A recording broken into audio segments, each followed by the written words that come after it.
ದಕ್ಷಿಣ ಭಾರತದಲ್ಲಿ ಮೋಂಥಾ ಚಂಡಮಾರುತ ಅಕ್ಷರಶಃ ಆತಂಕವನ್ನು ಸೃಷ್ಟಿ ಮಾಡಿದೆ.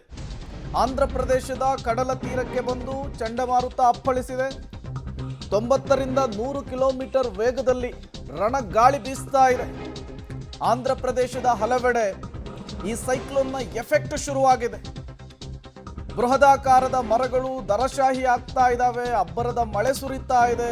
ಕಡಲು ಪ್ರಕ್ಷುಬ್ಧಗೊಂಡಿದೆ. ನಿರಂತರ ಗಾಳಿಗೆ ಎಲ್ಲಿ ಬೇಕಲ್ಲಿ ಮರಗಳು ದರಶಾಹಿ ಆಗ್ತಾ ಇರುವಂತಹದ್ದು. ಬಸ್ ನಿಲ್ದಾಣದ ತುಂಬೆಲ್ಲ ಬರೀ ನೀರೇ ಕಾಣಿಸ್ತಾ ಇದೆ. ಮುಂಜಾಗೃತಾ ಕ್ರಮವಾಗಿ ರಾತ್ರಿ ವೇಳೆ ಬಸ್ ಸಂಚಾರಕ್ಕೆ ತಡೆಯನ್ನು ಒಡ್ಡಲಾಗಿದೆ. ಆಂಧ್ರ ಪ್ರದೇಶದಲ್ಲಿ ಮೋಂಥಾ ಚಂಡಮಾರುತ ಅಕ್ಷರಶಃ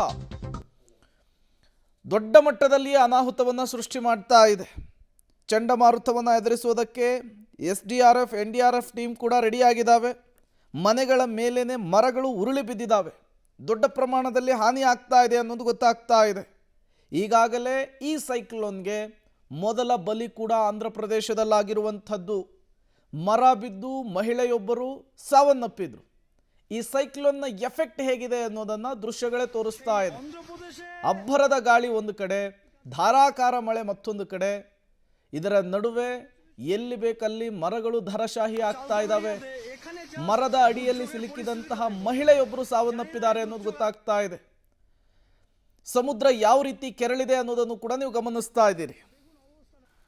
ನೀವು ಕೂಡ ದೃಶ್ಯವನ್ನು ಗಮನಿಸ್ತಾ ಇದ್ದೀರಿ. ಒಂದು ಕಡೆ ಯಾವ ಪ್ರಮಾಣದಲ್ಲಿ ಗಾಳಿ ಬೀಸ್ತಾ ಇದೆ ಅನ್ನೋದನ್ನು ಗಮನಿಸ್ತಾ ಇದ್ದೀರಿ. ಮತ್ತೊಂದು ಕಡೆ ಸಮುದ್ರ ಯಾವ ರೀತಿ ಕೆರಳಿದೆ, ಅಲೆಗಳ ಅಬ್ಬರ ಹೇಗಿದೆ, ಕಡಲ್ ಕೊರೆತ ಹೇಗುಂಟಾಗ್ತಾ ಇದೆ ಅನ್ನೋದನ್ನು ಕೂಡ ಗಮನಿಸ್ತಾ ಇದ್ದೀರಿ.